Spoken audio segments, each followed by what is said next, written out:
Halo adik-adik mahasiswa sekalian, jumpa lagi di kelas Manajemen Strategi Sektor Publik. Pada pertemuan kali ini kita akan membahas mengenai konsep dasar kebijakan publik. Agenda pembelajaran kita untuk hari ini adalah yang pertama konsep kebijakan publik, yang kedua model implementasi kebijakan publik. Langsung yang pertama, apa itu kebijakan publik? Secara teori, kebijakan publik adalah serangkaian tindakan terarah yang fokusnya adalah untuk memecahkan masalah yang ada di masyarakat. Nah, kebijakan publik juga adalah tindakan-tindakan pemerintah yang bersifat mengikat, memiliki tujuan tertentu, dan berorientasi pada kepentingan publik. Nah, kebijakan publik itu harus memiliki inti, yaitu dapat direalisasikan. Jadi tidak hanya bagus di atas kertas, tetapi dapat dieksekusi di lapangan dan menyelesaikan suatu persoalan. Nah, menurut Nugroho tahun 2004, kebijakan publik memiliki beberapa elemen. Yang pertama, harus memiliki tujuan. Jadi, kebijakan publik diterapkan untuk tujuan apa? Yang kedua, ada tindakan untuk dilakukan oleh pemerintah. Seperti yang sudah dibahas sebelumnya, tidak hanya bagus di atas kertas, tapi harus bisa dieksekusi atau direalisasikan. Yang ketiga, bukan sebuah pernyataan semata, tapi kebijakan publik adalah hal yang benar-benar dilakukan. Yang keempat, bersifat positif. Kenapa positif? Karena menyelesaikan permasalahan. Yang terakhir, harus berlandaskan undang-undang. Kembali lagi karena ini adalah kebijakan publik. Sesuatu yang berkaitan dengan banyak orang dan diselenggarakan oleh pelayan publik, yakni pemerintah. Kita maju lagi.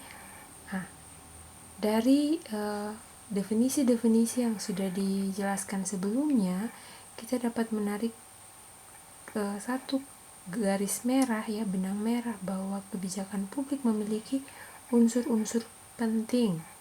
Yang pertama, ada tindakan terarah di dalamnya, ada tujuan, kenapa diselenggarakan kebijakan ini. Lalu ada cara-cara atau taktik-taktik yang harus diselenggarakan untuk mencapai tujuan ini. Dan yang keempat, menyelesaikan masalah. Kalau tidak menyelesaikan masalah, itu bukan kebijakan publik. Demikian unsur-unsur kebijakan publik. Nah, ini ada sedikit interpretasi dari kebijakan publik. Adik-adik mahasiswa boleh perhatikan pada lingkaran yang ada di tengah. Jadi, kebijakan publik ini adalah proses multidimensional, multidimensi. Ada banyak dimensi yang tercakup di dalamnya. Karena namanya saja kebijakan publik, berhubungan dengan banyak sekali orang. Berhubungan dengan struktur sosial kemasyarakatan. Di masyarakat sangat banyak kelompok-kelompok masyarakat, sehingga ini dikatakan multidimensi. Nah, kebijakan publik juga harus melihat atau mempertimbangkan sikap-sikap masyarakat, sehingga ketika kebijakan itu diimplementasikan, itu cocok atau dapat menjawab kebutuhan dari masyarakat itu. Yang berikut ada institusi-institusi nasional. Kenapa tidak satu institusi saja? Di sini institusi-institusi karena ada banyak pihak, ada banyak pemerintah, pihak-pihak pemerintah yang terlibat dalam proses mulai dari membuat kebijakan sampai mengimplementasikan dan evaluasi. Nah, adik-adik perhatikan di garis yang paling luar ini ada masalah-masalah yang dipecahkan, yaitu yang paling bawah ini mengentaskan kemiskinan. Karena ada kemiskinan, maka butuh yang namanya kebijakan publik. Karena ada pelambatan pertumbuhan ekonomi, maka butuh kebutuhan kebijakan publik. Ya, ini solusinya ini tujuannya ini mempercepat pertumbuhan ekonomi. Yang berikut adalah penanganan ketimpangan pendapatan. Seperti itu ya. Kita lanjut. Nah, kebijakan publik juga, karena kita ngomong konsep dasar, jadi ada beberapa definisi yang perlu dibahas. Nah, menurut Nugroho, kebijakan publik juga adalah pedoman bagi pemerintah untuk bertindak. Nah, pedoman ini bisa kita sebut dengan nama program atau rencana. Ada program-program yang mulai disusun untuk menyelesaikan persoalan. Ya. Nah, tentu ditetapkan oleh badan pemerintah ya, selaku penyelenggara kebijakan tadi. Kemudian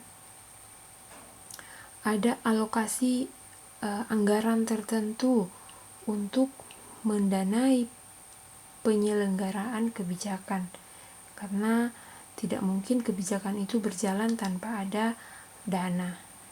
Seperti itu. Kemudian kebijakan publik juga menurut Nugroho itu ada tindakan pemerintah yang bersifat mengikat. Ini seperti yang sudah dibahas sebelumnya tadi ya. Nah, kita lihat tujuan dari kebijakan publik.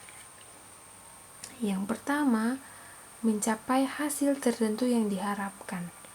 Ya, biasanya pemerintah punya target tertentu untuk dicapai. Ya, maka pemerintah membuat kebijakan publik. Lalu yang berikut, ada masalah di masyarakat, sehingga tujuan kebijakan publik adalah memecahkan masalah itu.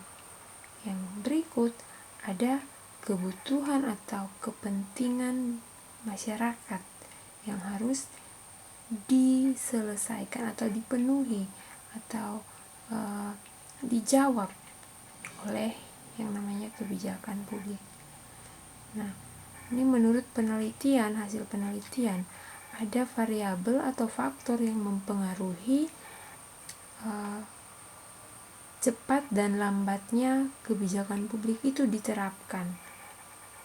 Yang pertama, konten dari kebijakan, isi dari kebijakan itu. Kadang kalau kebijakan terlalu mungkin sulit untuk direalisasikan, nah itu bisa menghambat. Tetapi kalau isi dari kebijakan itu mudah untuk direalisasikan, maka itu memicu terselenggaranya implementasi kebijakan itu sendiri. Kemudian bentuk kebijakan. Kemudian ada reputasi pemerintah pusat dan daerah. Reputasi pemerintah pusat ya dalam mengkomunikasikan kebijakan. Jadi reputasi pemerintah juga mempengaruhi kebijakan ini bisa jalan atau tidak. Nah, kalau di daerah secara khusus ada 3 variabel yang memicu dan menghambat terselenggaranya suatu kebijakan publik. Yang pertama, kepentingan pejabat lokal. Jadi pejabat-pejabat daerah itu biasanya mereka sendiri yang jadi pemicu bahkan penghambat terselenggaranya kebijakan publik. Kemudian kelompok kepentingan lokal dan implementator di daerah. Nah, ini ada 9 model implementasi kebijakan publik. Adik-adik bisa lihat di sini. Yang pertama ada model Van Meter dan Van Horn. Ini nama dari penemu nama penemu model ini ya. Jadi ini model yang sangat klasik. Model ini jadi dia mengimplementasikan apa yang sudah direncanakan. Jadi berjalan secara linier dari kebijakan publik. Nah, lalu ada model Masmanian dan Sabatier. Ini mereka mengklasifikasikan modelnya dalam 3 variabel ini ya. Kemudian ada model Hawkwood dan Gunn. Ini mereka juga mengimplementasikan kebijakan dengan beberapa kebutuhan ya. Kebutuhannya ya lingkungan harus aman, sumber daya harus tersedia, apa yang dibutuhkan semua harus tersedia, barulah kebijakan itu bisa diimplementasikan. Kondisinya sangat aman ini ya. Nah, ada juga modelnya Gogin, Bowman, dan Lester. Ini mereka harus melakukan penelitian terlebih dahulu, baru kebijakan itu bisa diterapkan. Nah, ada juga model Grindel. Ini model implementasi dalam konteks yang lebih berkaitan dengan kekuasaan dan kepentingan, gitu ya. Aktor-aktor yang terlibat di dalam kebijakan itu. Mereka lebih melihat pada unsur itu, kekuasaan, kepentingan, dan strategi aktor yang terlibat. Lalu yang berikut ada model Elmore. Elmore ini juga mengidentifikasi jaringan aktor yang terlibat dalam kebijakan itu. Nah, yang berikut ada model Edward. Model Edward, isu pokok yang ada dalam model ini adalah komunikasi, resources atau sumber daya, disposisi, sikap, dan struktur dari birokrasi. Model ini sangat memperhatikan keempat unsur ini, karena keempat unsur ini yang membuat implementasi kebijakan itu menjadi efektif, gitu ya. Lalu kemudian ada model Nakamura dan Smallwood. Nah, model implementasi ini terdiri dari 3 elemen dan masing-masingnya mempunyai aktor dan wilayah. Jadi ada lingkungan satu itu untuk memformasikan kebijakan. Lingkungan kedua untuk mengimplementasikan kebijakan. Lingkungan ketiga untuk mengevaluasi dengan aktornya sendiri-sendiri. Pemerannya, orang yang melakukan itu sendiri-sendiri ya, beda-beda. Yang terakhir ada model jaringan. Ya, pada model ini kerjasama antar aktor dalam jaringan itu juga menjadi penentu keberhasilan dari implementasi kebijakan. Jadi dari 9 model ini, organisasi sektor publik dapat memilih mana model yang cocok diterapkan di organisasinya, cocok dengan karakteristik organisasinya. Ya, sekian untuk perkuliahan kita ya, pertemuan ya, pembahasan materi hari ini. There is no elevator to success. You have to take the stairs. Don't give up ya. Nah, tidak ada jalan pintas ya menuju kesuksesan. Kamu harus naik tangga satu demi satu. Terima kasih. Salam sehat semuanya.